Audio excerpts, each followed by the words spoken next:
what we've got to figure out is, and have the mindset, frankly, of never again. We know this airspace is crowded. There are 13 million, Jack, I think, enplanements every year, DC and Dulles combined, and that doesn't even count, what's going on at BWI, and with Tombo and others here. That's even before we think about some of the additional unmanned traffic that is going to be in all of our airspace. So what I want to hear from the experts around the table, and I'm glad that my friend Adam Eben from the state is here, and Kanak and others from the city of Alexandria are here, folks from city of Alexandria, city of our county of Arlington are here.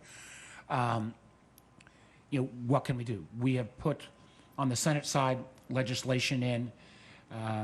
There's a bill that I've got with Senator Cantwell that looks at all the component parts.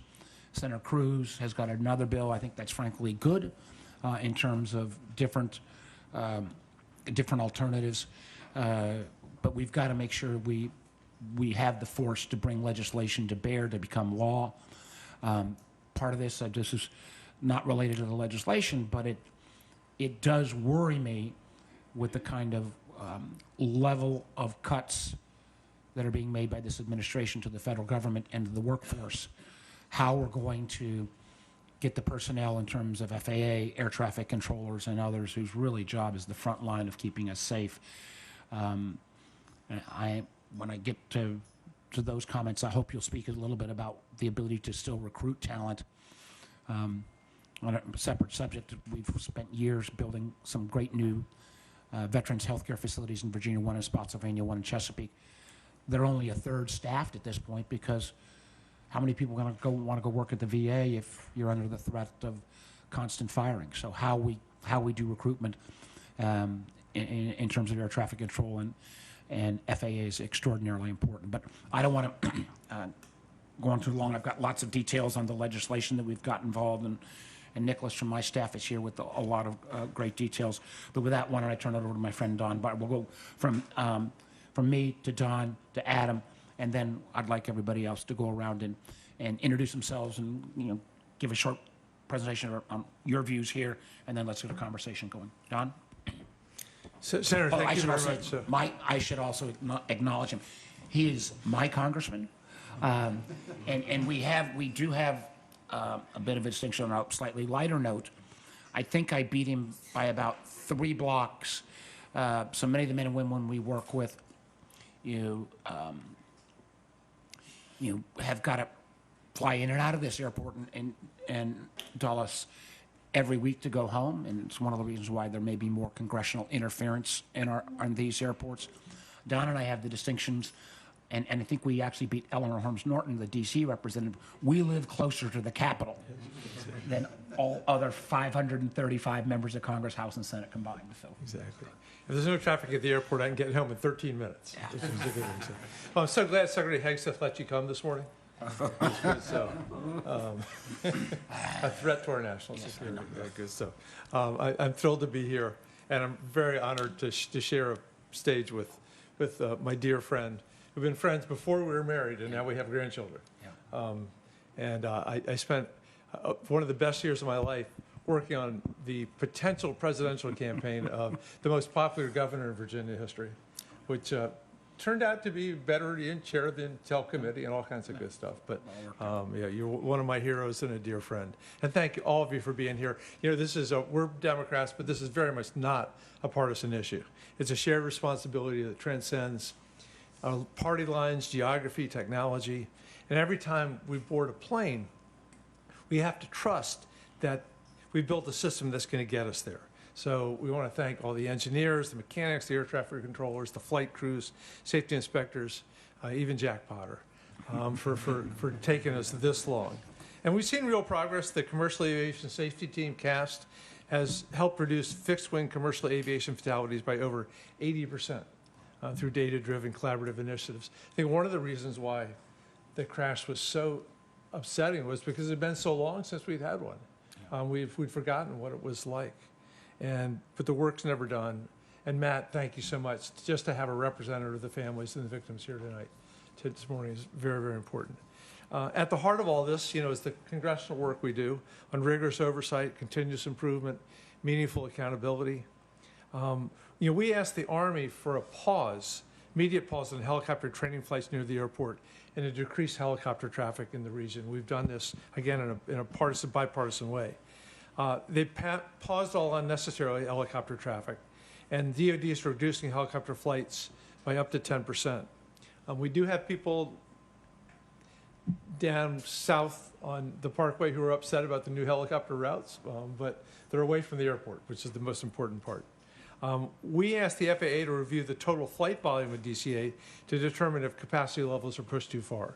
I actually had a nice phone conversation with Secretary Duffy about trying to do at DCA what they'd done at Newport News, or Newport, in terms of reducing. He said it wasn't in his bailiwick, but and on the House Transportation and Appropriations Committee, our Congressman Subramaniam, Amo, and I successfully secured language requiring DOT to conduct an independent safety review of DCA's airspace, civil and military coordination, operational safety. And if flight volume is found to be untenable, we want to call on the FAA to reduce those flight volumes. As Jack has told us years and years, again, this is airport designed for 14 million, doing 25 million per year, and the busiest runway in the United States. We'd also requested the Department of Transportation's OIG, the Inspector General, to conduct an audit of the collision in addition to the forthcoming NTSB report. And with Senator Warner, we called for the Army's Office of Inspector General to conduct a similar audit. The Army IG turned us down. So last week we submitted an amendment to the NDAA for fiscal year 2026, requiring the Department of Defense's Office of Inspector General to complete this audit. The NDAA comes to the floor this week. Lots of amendments. We'll be working hard on all this stuff. Finally, the FAA reauthorization included valuable modernization for the air traffic control system. Everything from runway maintenance to surface awareness initiatives. But we've all got to get it done. As we've known for a long, long time, FAA modernization has been something that has, I think, been around most of my adult life. There's a lot more to do and to make it happen. So we're really grateful that you're here and eager to learn from all of you. So. Adam? Thank you. Thank you, Senator Warner and Congressman Beyer, for convening us, and also not just for your work today, but for long before January, being focused on flight traffic and safety, and also the work that your staffs have done on airport noise for the residents of this area. Safety is paramount, but that is notable that you have been calling for reforms and to flight congestion long before this tragedy occurred. This is largely a federally and the Airports Authority run facility, but I'm happy to be here to listen and see what we can do to assist. Thank you. Thank you. Why don't we start with, Matt, why don't you start to kind of give us a sense of your loss, so that as we go around and talk about the technical and things we can improve, we remember that in many ways the tragedy that took place on January 29th is what forced this issue to the forefront, something that some of us have been talking about, concerned about for some time. But please, Mr. Collins. Thank you, Senator Warner, and thank you, Congressman Beyer, for having me here today. My name is Matthew Collins. I lost my younger brother, Christopher, at the young age of 42 on January 29th. And what started for me as a, how can I honor my brother's memory, has really turned into, I've met a number of other families from this flight, been working with a number of other members of the flight on trying to make improvements, and now it's more, how do we honor these 67 people? It's not all about my brother now. It's how do we honor these 67 people, and how do we prevent something like this from ever happening again? And I'm not going away. We're not going away. We want to see change, and you're going to keep seeing us until change starts happening. But thank you, Senator Warner, for convening this today and inviting me to be here. Thank you. Thank you. I would say this, so it's, and Don and I at the federal level, and Adam at the state level, we're committed to having that honor. We had an amendment in the bill that I was not too happy about, that came within one vote that would have, one, restored some of the,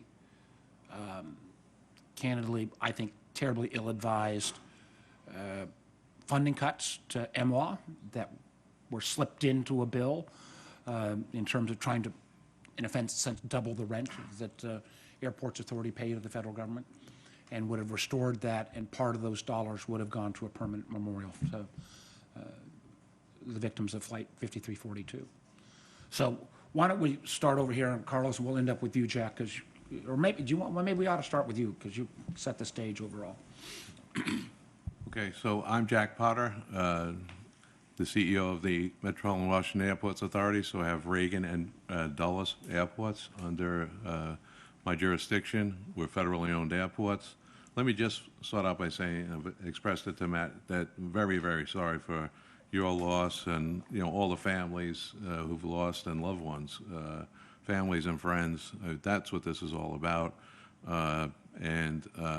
You know, our hearts reach out to you, and we were all there that night, and I tell you, it was a very, very tragic night, something we all have to work very hard to make sure is never repeated again, and I think we're all committed to that. I would say that we at the Airports Authority are part of the NTSB investigation, so I can't comment on anything specific to that. Prior to the Airports Authority, I was the Postmaster General for 10 years, and so I've been at the Airports Authority for about 15 years. The safety at the airports is paramount. It's our top priority. We work very hard to do our part at the airport, whether it's runway safety and movement of traffic on the ground at the airport. I will just say I want to thank both you, Congressman Bayer, Senator Warner, for all of your actions and the actions on the part of everyone on Capitol Hill that are trying to address this issue. I would comment that it was a real surprise to me that night, suddenly next to me was Secretary Duffy, who was on the spot, his second day on the job, had great conversation with him, and he has truly been a champion going forward, as well as you both have been, and you know, the delegates from this area, all of our representatives, to address the modernization of air traffic control. It's something, as you, Congressman Bayer, said, has been around for years, but I really feel that the momentum is there. Unfortunately, it was driven by this accident, but the momentum is there, and hats off to Secretary Duffy, because he truly is championing that, and it's something that's been long, long overdue, you know, I can't say enough about the need for that. It starts with that, and then, as you said, Senator Warner, you know, I look at what's happened here at Reagan National, a very, very congested airspace in general, just with commercial aviation, but on top of it with all of the, you know, aircraft movement that are associated with the federal government. And it's just a microcosm of what's coming, because when you think about some of the new technologies, the drones, the eVTOLs, the ability to move aircraft, smaller aircraft in a congested airspace, it's critically important that we we modernize our air traffic control. Very, very complicated. Who owns what, you know, is going to be a problem.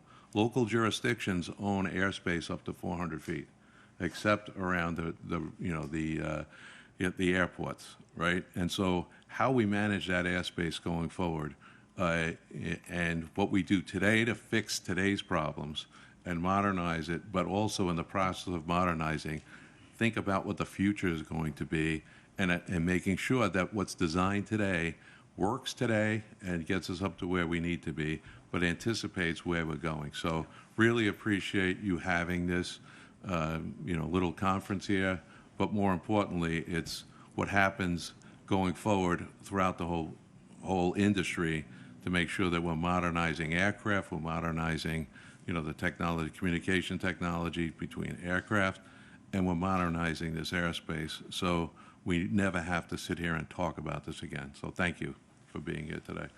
And I would hope as people go around And if you've, because I want to make sure that we've got enough time that we actually have the conversations, so that if you could, if you say, here are a couple things that we think specifically would move us forward, that would be great. Tom? Okay, thank you. I'm also with the Metropolitan Washington Airports Authority. My name is Tom Beatty. I am Executive Vice President and Chief Operations Officer, and overall responsibility for Reagan National, Dulles International, our Office of Public Safety, which is police, fire, and our 911 system, our strategy and operation, and what I'll call other related functions. Proud to say that I've been with the Airport Authority for 28 years, and my experience has run the gamut from aviation safety from an operational standpoint, but also from a compliance standpoint, and that follows FAA Part 139.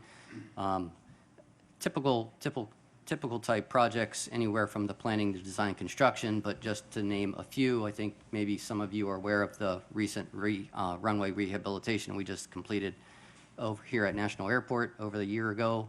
But that also includes everything from geometric improvements to environmental concerns to lights, signs, markings, everything that we're talking about today, just the overall of the safety of the airport. The other aspect I like to also say is that, that's the physical aspect of what we do, but there's also the other aspect also under FAA Part 139, and that's the safety management system. I know that we are very embedded in that, and our team is. And the safety management system is a new program following those requirements, focused on promoting a safety culture and really focusing on prevention rather than reaction to incidents. So with that, thank you for the opportunity. Happy to be part of the conversation today. Hi, good morning, everybody. My name is Dan Hamilton. I'm the NACA Program Management Organization Rep. First off, for Mr. Collins, for your family and all the families involved, we express our deepest condolences for the tragic event that took place. For Senator Warner and Congressman Baer, thank you very much for your ongoing support, especially with FAA reauthorization. These are absolutely monumental times and unprecedented times for us as an aviation community. Just to kind of echo Mr. Beatty, one of the best things that we can do as a safety culture and safety community is to encourage that safety culture that Tom mentioned. With all the voluntary safety reporting that we have, both independently as air traffic controllers, obviously the safety management system that the FAA has, and all the users of the NAS. As this NAS grows and expands and continues to evolve that safety culture, I think it's important that us as a community comes together, has those robust conversations, and keeps an open dialogue moving forward. So again, thank you for everybody, and I appreciate everybody's time.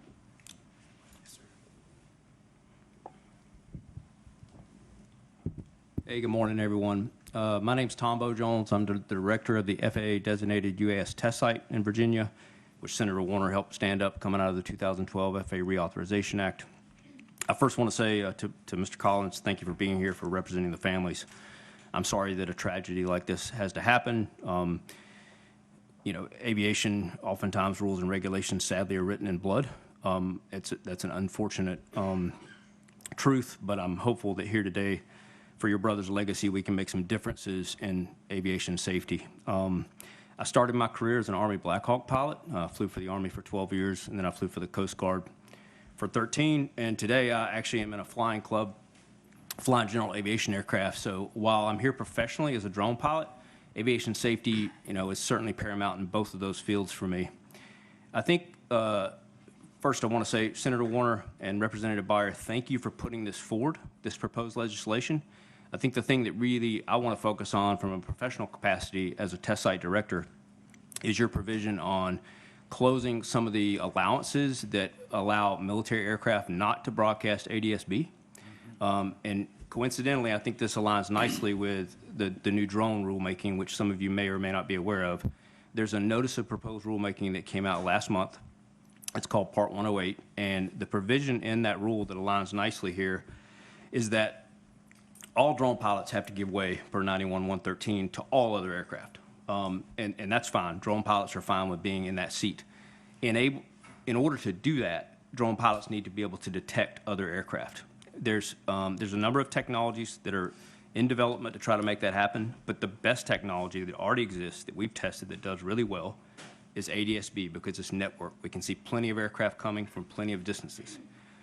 So in that new provision in Part 108 suggests that aircraft that are operating beneath 500 feet, not near airports, will have the right-of-way as long as they have ADS-B broadcasting. They will have the right-of-way over drones. And so it's a provision that's trying to encourage that we step into modern times and all pilots, because it's not just military, there are some pilots that don't have ADS-B that are outside of certain areas that don't require it. All pilots will be able to have drones avoid them if they're broadcasting. So if that's in that proposed rule, I would encourage folks to pay attention to that. It closes on October the 6th, and it aligns really nicely with the provision here, which is to try to close some of those, I won't say loopholes, but some of the robustly used provisions that allow military aircraft not to broadcast ADS-B. So Oh, thank it's a you. loophole. We all Okay. call it ADS-B, military DOD loophole. We gotta close Loophole. it. All right. Thank you, Senator Warner, and thank you for having me here.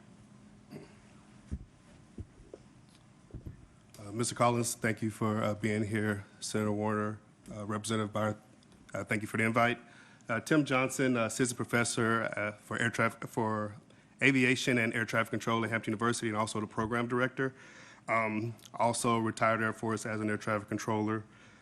And then just last year, I was on the National Academy's staffing for air traffic control staffing. So we just finished that, which I'm sure you just recently got to see.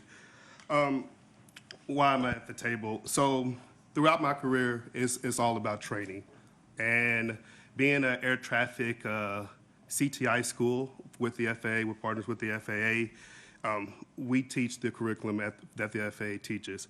However, to be a part of FAA, to be a controller, you have to go to Oklahoma. You have to go to Academy, centralized location. To be a pilot, you can go many different locations. So that is one of the things that I want to discuss more about is for training and stuff like that, with, I guess, colleges becoming enhanced controllers where they don't have to go to Oklahoma to go out into the workforce. The burden is still on those universities instead of, finding funding and grants to get simulators become enhanced that they have at Oklahoma. So that's one of the things that, if we're going to get more people out into the workforce for that training to get all that, we need more people there. And right now, Oklahoma, it's just not enough. So for more colleges to become enhanced, let's get that funding that the same, pilot simulators and things like that can also have. Thank you.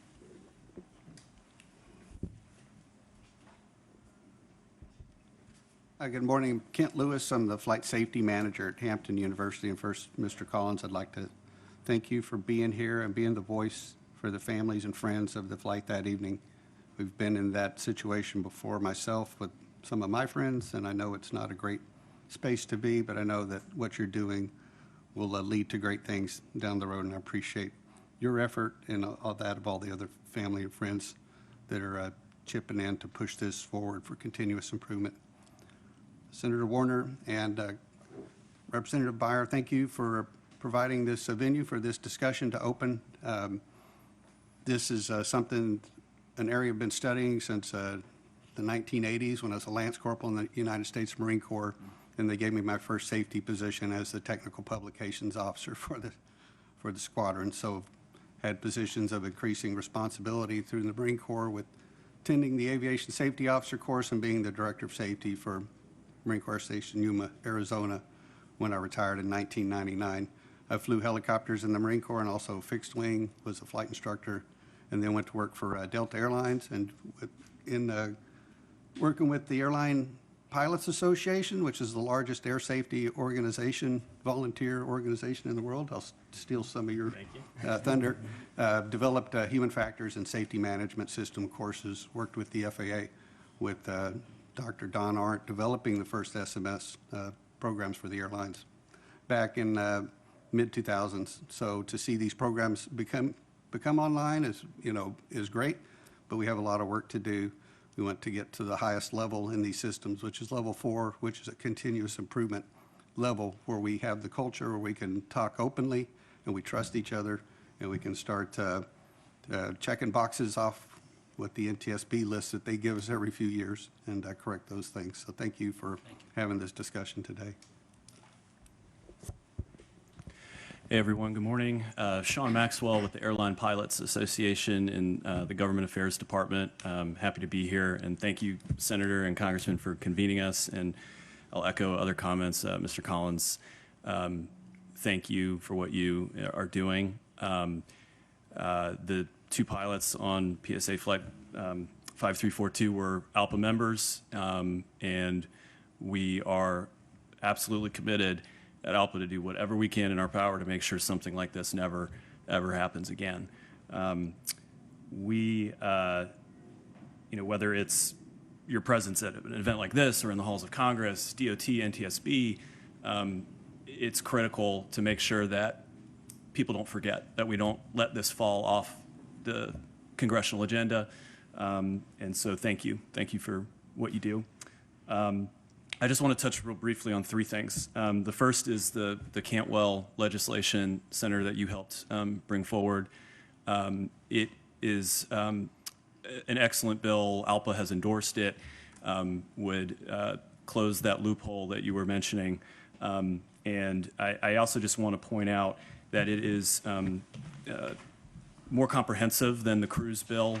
The cruise bill has a lot of good things in it too, but the Cantwell bill has a more aggressive timeline for implementing ADSB in equipage. There's a strong retrofit requirement for commercial aircraft, which is absolutely critical. And the other thing is there's several good provisions in that legislation on staffing, right? And we can talk about technology and we can talk about infrastructure and ATC modernization, but without, we need more controllers, right? We need to make sure there are enough FAA technicians to maintain and upgrade this equipment. And the Cantwell bill looks at that as well. So thank you for your role in bringing that forward, and we hope that serves as the model going forward. The second piece, just real briefly on air traffic control modernization. Like others have said, it's unfortunate it takes a tragedy for government to get in gear, right?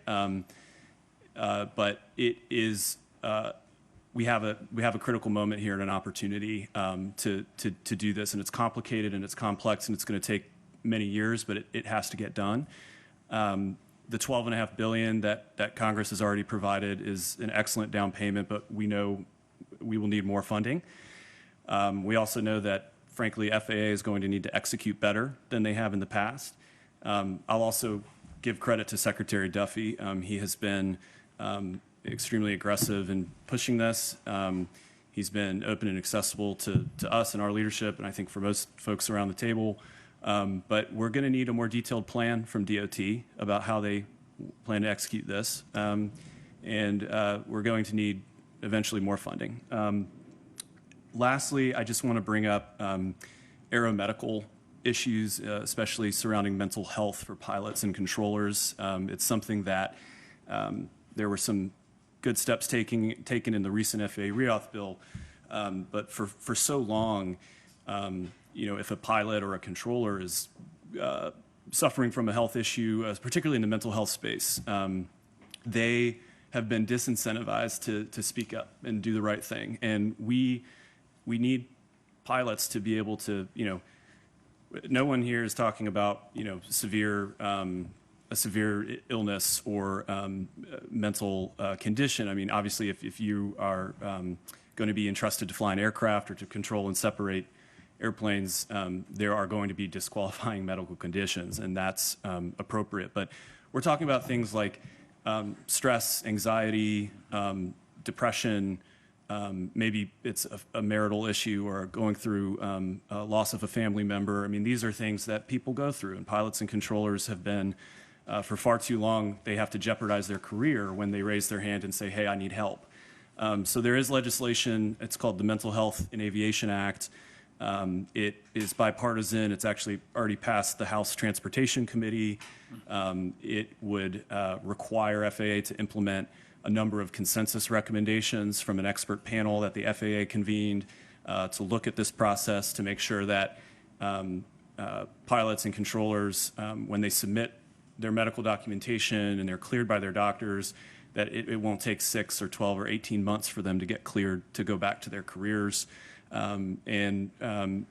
It's also authorizes some additional funding and staffing at FAA to make sure they have the medical expertise they need. So I believe Senator Duckworth and Senator Hoeven are planning to introduce companion legislation in the Senate. I just wanted to flag that as well. Thank you again for convening us, and looking forward to the discussion. Thank you, Senator Warner, Congressman Beyer, for convening this roundtable. My name is Stephen Shems. I'm the Government Affairs Director for the Association of Flight Attendants. We represent flight attendants at 20 airlines, 50,000 members nationwide. To Mr. Collins, we also represented the flight attendants on the PSA flight, so our futures are entwined forever, and we will work with you to make sure that we never forget the tragedies that occurred and that we make the fixes that are necessary. I do want to echo a lot of what's been said around the table, that this is about shared responsibility and shared agenda, and that we all need to make sure that we're working together. Flight attendants, pilots, air traffic controllers all need to be talking, looking out, and making sure that we are speaking up when we say something that is not right, and to feel that we have the right and the privilege to do so. I will say that on safety management systems, they're great and they work and they're well, but we need to make sure that any management system or aviation safety systems protocols are non-punitive. They used to be that you would just come out and report if you saw something wrong, and so that it could be corrected and fixed, but we are seeing now a move towards punitive actions taken against people who speak up and speak out. And so if we want to have a true safety culture, you have to be able to speak openly and honestly about the issues. Happy to be here and happy to participate in any discussions that come across the table. Thank you. My name is Carlos Aguirre. I'm with the Professional Aviation Safety Specialist. I'm the Secretary Treasurer. I've worked at Miami Air Route Traffic Control Center as a system specialist and also at the FAA Command Center in Warrenton before assuming my position as Secretary Treasurer for PASS. First off, I just want to give my sincere condolences to Mr. Collins and all the families of the tragedy in January, and to make sure that everyone here is a member on this table, member of the aviation ecosystem, and it's our duty to make sure that we get to the bottom of what happened and make sure that it doesn't occur again. Do everything that we can to make sure the safety systems are in place, that a tragedy like this doesn't happen again. PASS represents 11,000 FAA workers. Among these are air transportation safety specialists and aviation safety inspectors. The air transportation system specialists within the technical operations unit ensure functionality of communications, computers, navigational aids, and power systems vital to safe air traffic and the mission of pilots and controllers. They touch nearly every piece of technology in the air traffic control system. We cannot turn on the lights without them. Over the last few years, PASS has been working with FAA and Congress to get the FAA technical workforce staffing numbers healthy again after years of decline. We are happy to see that the FAA is now taking action to hire technicians and surging the hiring of technicians, and that they have in place an aviation workforce plan that will soon be published. At least that's what we hear. The brand new air traffic control system that's being proposed by the Secretary and the FAA Administrator is a bold and ambitious proposal to modernize the national airspace system. PASS has long stated that the obvious solution to concerns with reliability and operational continuity is expediting new systems in the NAS. We strongly believe that this workforce has the expertise and the capability to assist. We're committed to the mission excuse me, and able to accomplish the work if given the proper staffing and training. We're focusing, making sure that the FAA is focusing on a fully staffed and trained internal workforce. The FAA strengthens long-term resiliency of the NAS by doing so.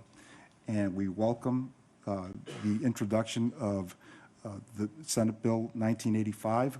We support any proposal to add opportunities to improve and strengthen safety management systems. SMS is a core component of predictive and proactive modeling initiatives in aviation, and we're always in support of any bills that would enhance aviation safety. Thank you for having me here. Well, thank you, everyone. I want to make sure we get really into the heart of this. First of all, just a couple quick comments, Sean. What you say about mental health resonates with me. One of the things that I recall as governor was our National Guard units who were constantly deployed to Iraq and Afghanistan, and there was a huge reluctance to acknowledge mental health issues. And I think we've, in the military, some of that has been removed, but it resonates with me. I want to take a look at that legislation in terms of, air traffic controllers, pilots, flight attendants, others, really makes some sense. I want to, one of the things that I know is already in the public domain, but it just, I'll do this. How many of you use DCA as your kind of home airport? Let's do this, okay. How many of you have had, and press people can answer this too on this. This is not a gotcha question. But one of the things that kind of struck me, this was a great stat out of the first preliminary report.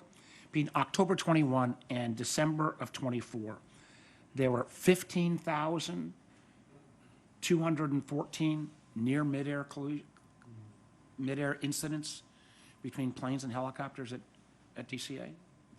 Jack, had you heard that number? Is that? Yes, but they were in close proximity. Yeah, but again, how many of you have had a landing at DCA where you're not really aware you're a passenger, but you've had the plane's coming in for a landing, you divert and you have to come back around? Again, there are such unique components to this airport that we have to grapple with. And and I am not the expert that I used to be on Commerce Committee, and I remember in 2009 I got here and at the Senate, and they said, Senator, we're going to get airport modernization, air traffic control modernization done. We're going to move from the radar to GPS by 2015 or 2018. And I do want to get more on that, but this issue for the non-technical people, and I will try to do it in the simplest way. The ADSB, Tom, what we were talking about, is to making sure that there is that signal that goes out from the plane that will let everybody else know. In the night of the tragedy, as you know, the military helicopter didn't have their ADSB on, so they have had an exemption. So the legislation that and I think our bill is better than the crude bill, but it's kind of all, there's three buckets. Shared airspace. How do we deal with this? ADSB, in continued use. Really focusing on busy airports, which clearly we fall into. Independent review, risk assessments. So that's air traffic safety. The FAA staffing and air traffic controller pipeline.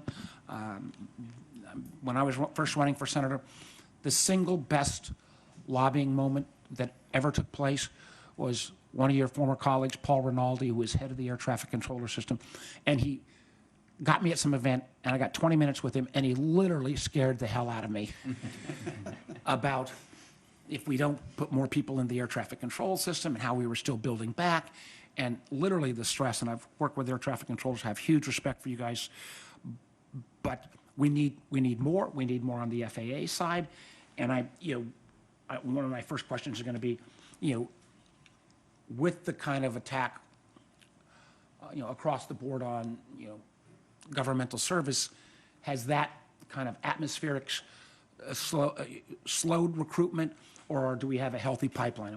I want to get to that. That'll be the first out of the box. And then, obviously, the unique aspects of sharing information between DoD and FAA and all of the civilian. But why don't we start with, is the pipeline pretty good in terms of people interested? And John, what else do you want to raise on the opening question? Just piling on to that is, since we've talked about how modernizing air traffic control has been around for a long time, what's different now that's going to actually make it happen? Yeah. Why? I'm going to wait for that for the second bucket, but like that, because that's the really, that's the. Okay. Yeah, so as far as the current, let's say, hiring rate, I mean, I don't have that information directly, but the last that I heard, that there is a healthy pipeline.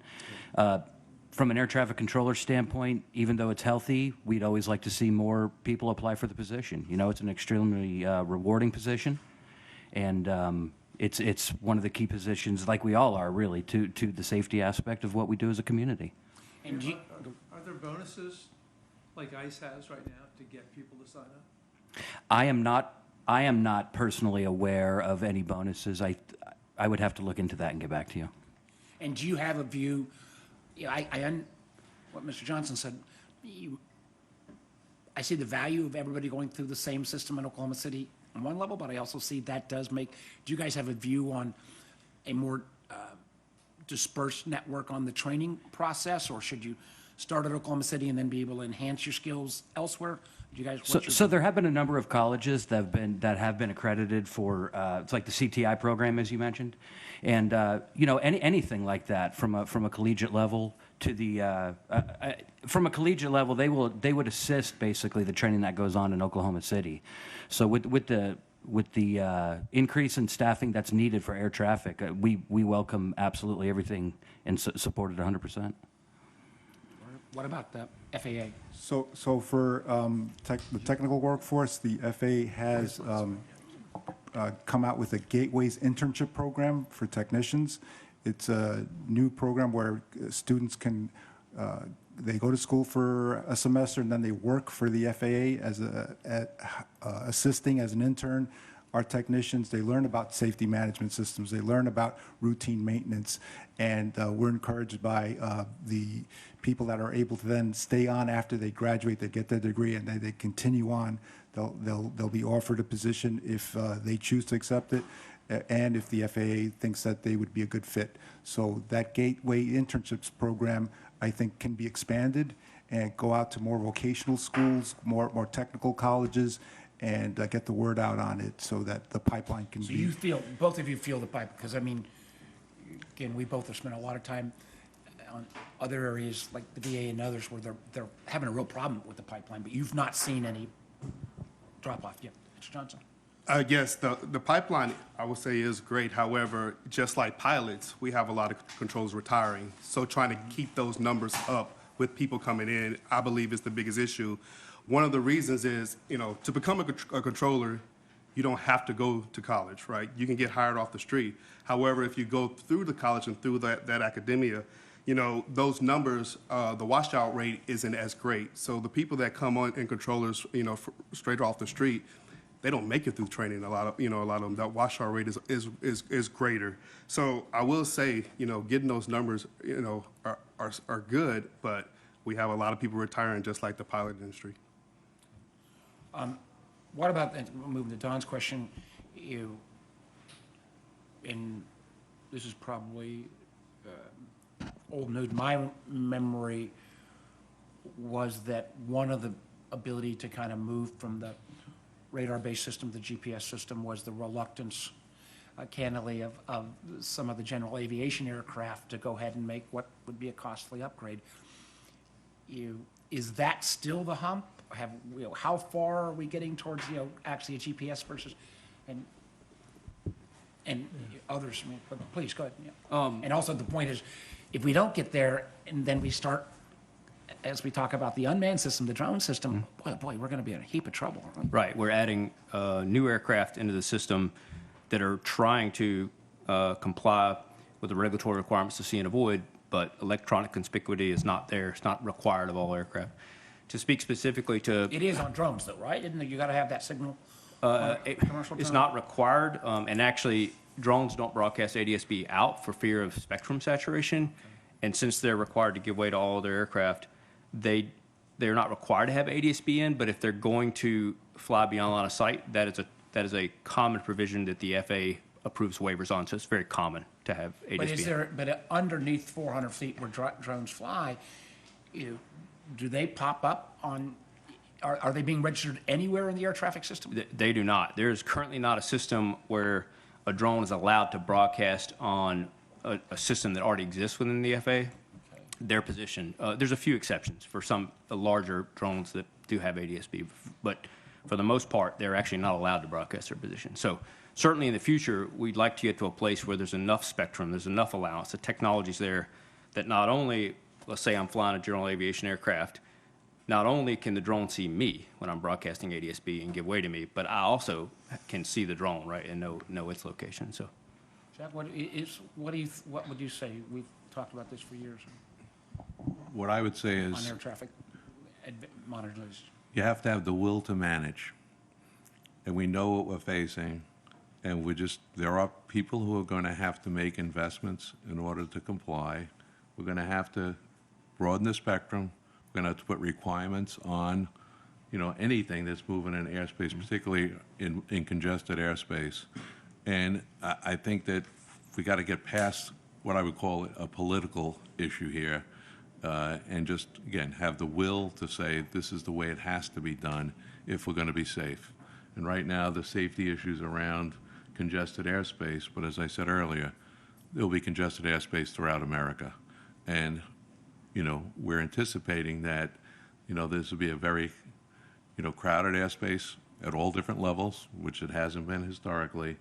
And we're all sitting here saying that we're anticipating that without building the right technology into, future aircraft, we're just going to So create we're a still not potential at the one. GPS-based system.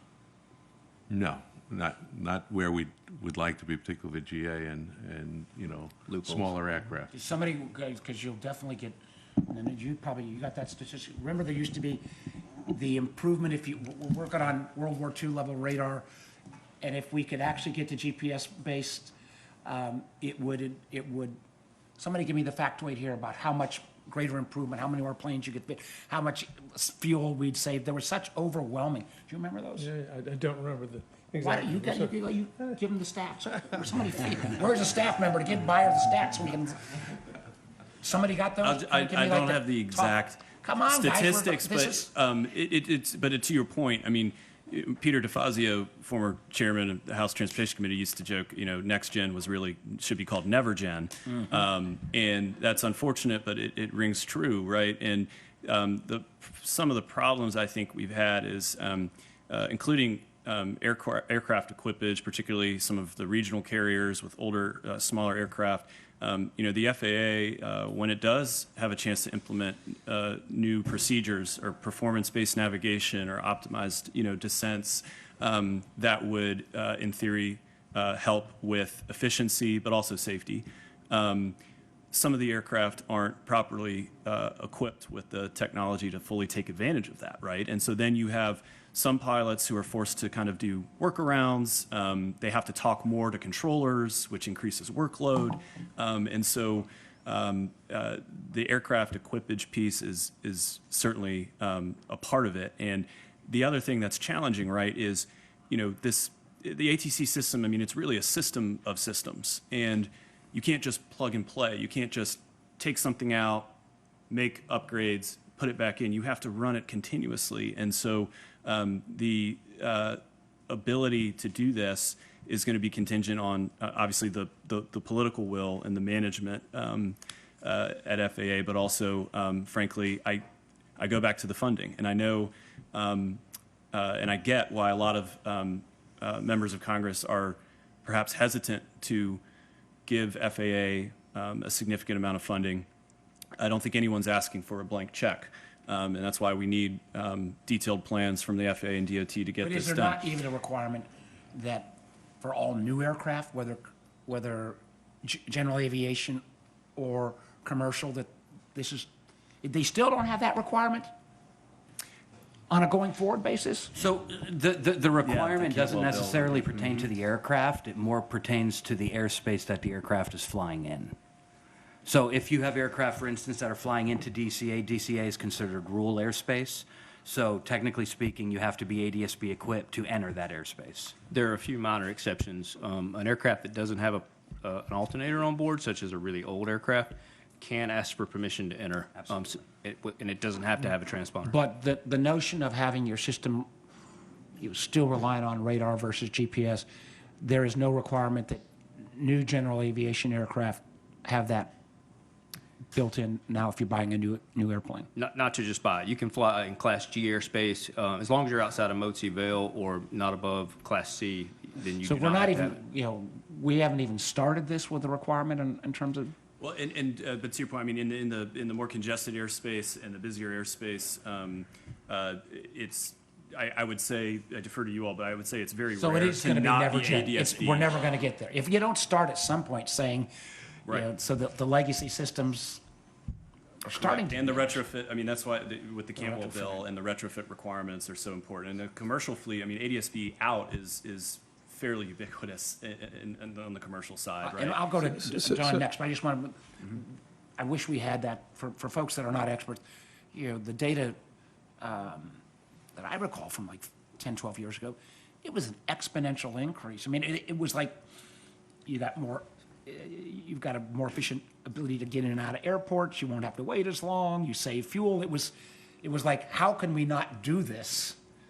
And then when you say, you know, when we have, you know, GPS-based solutions for every other transportation method, but all right, take it away. Just on NeverGen, so one of my favorite brother-in-laws left, he was CIO at Department of Commerce and left in 2012 to go work on the Next Gen project. And that was like 13 years ago now. So I'm just wondering, but back to Jack's wonderful comment, this is about management. Is there a design? Does the design change every couple of years? Is that part of the problem? Has it not been funded? Who is it that's responsible for taking this design and making it operational, both in the airports and in the planes? I mean, it does come from the top, but however, one of the main reasons that a lot of things get squashed is, you know, those controllers they're you know, in the seats controlling, they have to get trained on that stuff, but there's no one to replace them. So it was more on just the numbers, staffing. You know, I think the overall when we did the study was at 60 to 68% or something. So you have those, you're just not able to train on the new stuff. That's one of the main reasons. But it's not a case, is it accurate to say that it's not a case that the technology is changing that much, that you're still, the GPS system still is, you know, just starts with a fundamental different baseline than a radar-based system, right? Yes. And we've brought it into all other aspects of life. I mean, we've got transmitters on all our cars. What have other parts of the world, one of the things that when I was, again, more familiar with this, you know, there were other parts of the world that had frankly moved forward. Are parts of the world that does have a mandated GPS system? And I will say, the last 5 years of my career, military, I was in the UK. I was stationed in the UK. They did go to a lot of satellite-based. When it worked, it worked. However, when it wasn't working, how do you fix it? You know, that was one of the issues that they came to. Ground-based, yes, you're able to, you know, get the maintenance out there. It's up and running. You know, it's down for maybe a few hours or a few days. But the difference, I think, right now would be, and I'm going to get way over my skis, is that umpteen years ago, the level of satellite constellation was much smaller than what it is today. Oh, absolutely. So you could build redundancy. So anything, I want to make sure we hit a number of topics, and if there's certain things that we've not hit, but we'll go back. Anything else on this system? Just one sentence, which is that, you know, as we talk about GPS, there's still the urban legend about people passing little slips of paper back and forth in air traffic control. That's the thing that really scares me. Yeah. Senator, I'd also like to mention that you talk about legacy systems, but that assumes that they're going to be going away sometime. They're really existing systems, the radars and the instrument landing systems, the approach lights. These are continuing to age every day, and it's harder to get spare parts for them. It's harder to do the maintenance for them. So it's something that we have to really look at investing in that existing infrastructure. We're getting a lot of the benefits from the GPS satellite-based systems, but also the legacies, the existing systems aren't going away. And those, if you had GPS, you'd still need lights on the. Correct. This is a little bit, I was in Hopewell earlier in the week, and it was Hopewell, Petersburg, and Richmond that had big water crises. Nobody wants to invest in your water systems until you got a water crisis, then everybody wants to do it. But what you're talking about sounds like that's kind of. Yeah. Is there, so, you know, we put one bucket in terms of, will next gen ever be evergen? That's a bigger macro. Can we zero down on the region? We've talked about federal legislation. Are there other things we need to do? And this will tie in Adam, and we've got some of our local representatives from both the Arlington Board and the Alexandria City Council.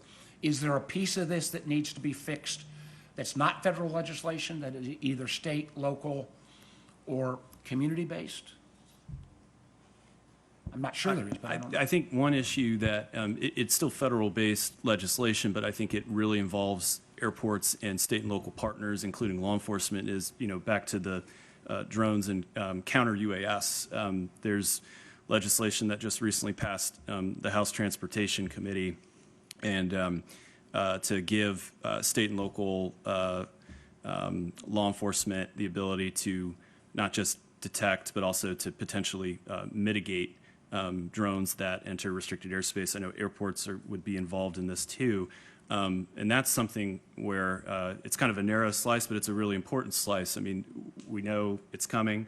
We need to safely integrate these new aircraft and drones. But I tell you, if one flies too close to Dulles and then you're shutting down, that airspace until we can figure out where it's coming from. Is this a threat? Is this an accident? And it just takes, one drone to get sucked into an engine to cause a horrible, horrible problem. Well, yeah, and you're right, and we deal with that on an occasional basis.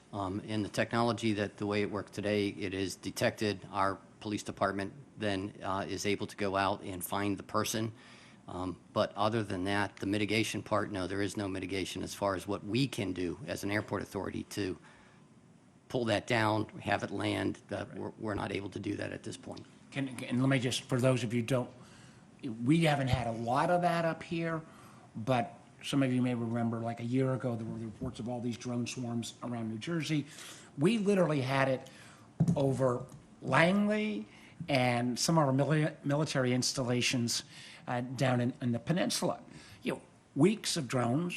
My fear was some of these might have been Chinese drones that ultimately there was a couple of people arrested, but we didn't have any protocols, so there was no rules of engagement. So, and what was just kind of crazy, it was not like a one-night flyover. It was like 3 weeks straight. Mm-hmm. Yeah. And there were no rules of who's responsible. Is it the military base? Is it the local police department?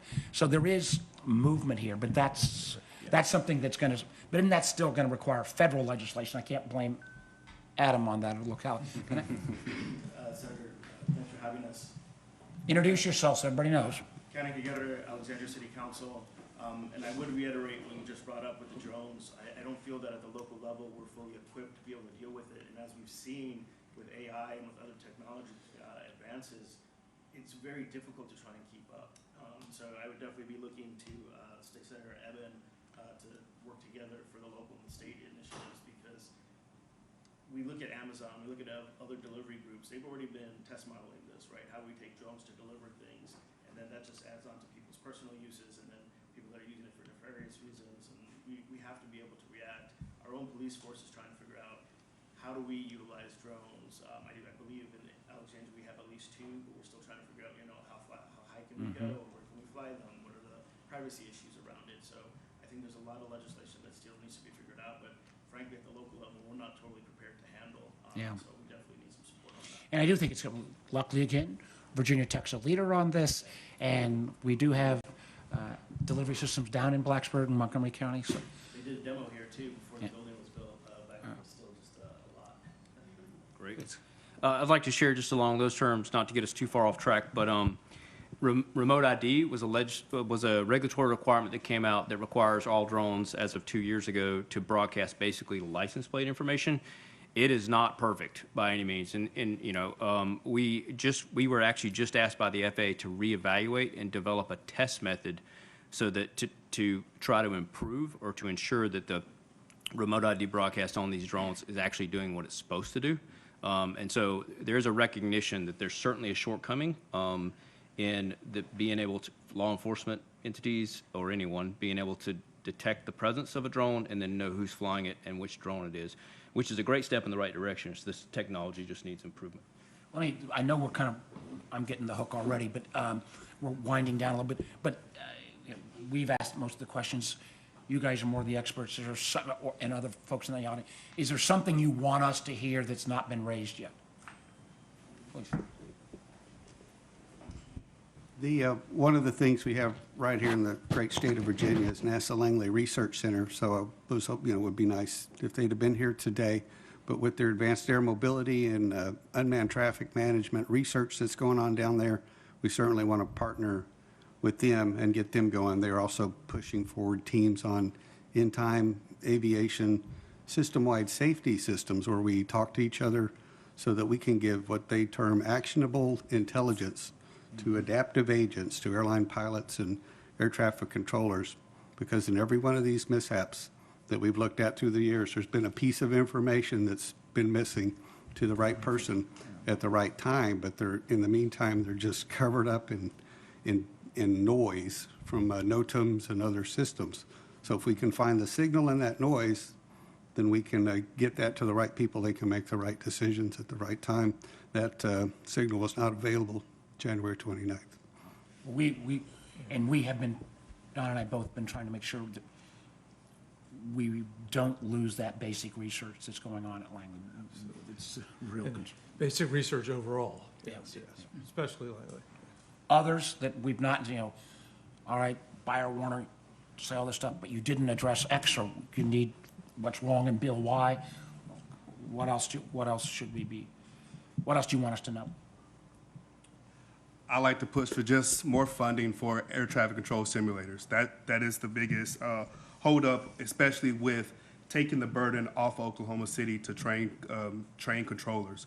We need to get more controllers out and in there, and the way to do it is we're on the right track. Enhanced Air Traffic Collegiate Training Initiative.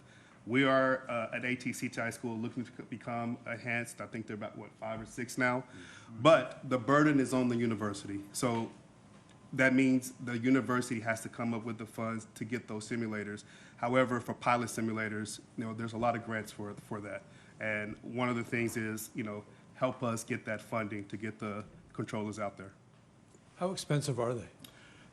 Currently, I have 3 that we're looking at, from lower to just tower-based simulators, looking at $160,000 install and about $30,000 per year. To do both tower and radar to fully train a controller, you're looking at closer to about $250,000 install, and then maintenance $50,000 a year. Obviously, and this meant hopefully the right way. I've never had a meeting where there's not at least some request for additional funding. So, and part of this is still protecting, and that's again when we whack government funding at the levels of being hit right now. There is, and the awful thing, the tragedy did get us some additional funding in the last legislation. But that is an awful way to govern, that it takes tragedies to move dollars. But this is critically important. You guys want to, I think we're down to, anybody got closing comments? Then Don and I will close out. I would just like to share one more thing, Senator Warner and Representative Beyer. I think the proposed legislation is phenomenal in trying to close the loopholes with ADSB. There are other aviation, like EASA, for example, they have a more cooperative environment. They require transponders on all aircraft, and I think that would be a step in the right Could you direction. explain to Congressman Beyer, EASA? Sure. Sorry, the European. This is similar to the FAA, but in Europe. Sorry. And I think it would be a great step in the right direction to make all of our airspace safer, not just those areas that are, where large airports are around Class B. I think it would be, it would go a long way in making sure that we don't have an accident like this that could occur actually outside of a busy airport. Closing these loopholes inside these locations with military aircraft is perfect. It's the right direction. It's going to make our aircraft, our airspace safer, but we should take a step further and encourage everyone to step into the modern age and share their position with all of the aircraft. I think I'd just like to make a comment that what we heard today is what's really required is a comprehensive approach. There's not one thing that has to be done. Everything has to be done, because any one of the things that we described today could lead to an unfortunate accident. And so I just encourage you to continue to focus on this. Obviously, funding is needed, but again, more importantly, it's everyone in the industry has to rally around how we're going to make this airspace safer. And I think we all see, huge commercial opportunity, whether it's, we generally think of commercial airlines, but the opportunity locally to start taking advantage of drones and some of these other, eVTOLs and others, it's going to be, negatively impacted if we don't step into this issue right now. And to the point that you were making, put requirements on future equipment. Dealing with legacy is very complicated, but getting ahead of the curve is where we need to be. Right now, we've been playing catch-up for years, and we need to leapfrog where we are today to make sure that what we design is going to, as I said earlier, is going to accommodate the future. I just want to say thank you very much. This always a learning experience. And we live in just being here in Northern Virginia, it's such a complicated airspace. And the tragedy has just emphasized all that. So anything that we can do to support Sean Duffy, the FAA, whatever we can do in Congress, we're here to do that. So. Yeah, and I'll just add, again, Secretary Duffy has been responsive. I hope that approach could go across the funding request as well. I appreciate everybody here. Again, particularly Mr. Collins, thank you for being here. I do have wondered at times, in so many ways it all comes back to funding. We don't want to at least I don't want to completely slow down all the potential commercial aspects that have come out of unmanned aircraft, drones. I do worry a little bit that sometimes as we start new industries, we don't want to put any burdens on them, but then that sets a precedent that then those systems don't kick in on the revenue stream. And we've got to figure out at some point, whether after X amount of drones or so much beyond line of sight, we can't just continue to say that management of all the airspace is simply the job of the government without the participants kicking in ways. And, I think I just remember all of and come back to you, Tom, a little bit because of your experience as a as a general aviation pilot. The general aviation pilot lobby is very, very strong because it comes from a lot of the rural communities, and trying to get that, any of these requirements going forward, because candidly, Jack, as you said, if we put all the next gen equipment and even be starting in 2012 going forward, it would be a lot easier to kind of make that transition. So we're going to keep working on the federal legislation. I do think, the intersection between drones and commercial and GA space,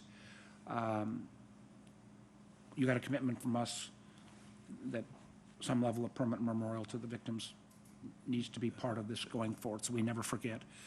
And both of our offices, I know Rachel, got some folks, Nicholas and others from my staff here, and Jackie, others, we're open for business on this. So keep us informed. Let us keep pushing the legislation. If there is a slowdown on the human pipeline, I'd like to hear, because these, whether it's FAA or air traffic controllers, this is not something you can flick a switch and say, okay, we're going to go out. This is a little bit of a jab comment. Unlike the ICE officers who now the administration has decreed only need a 47-day training period because the president is the 47th president, you can't do that with air traffic controllers and FAA safety experts.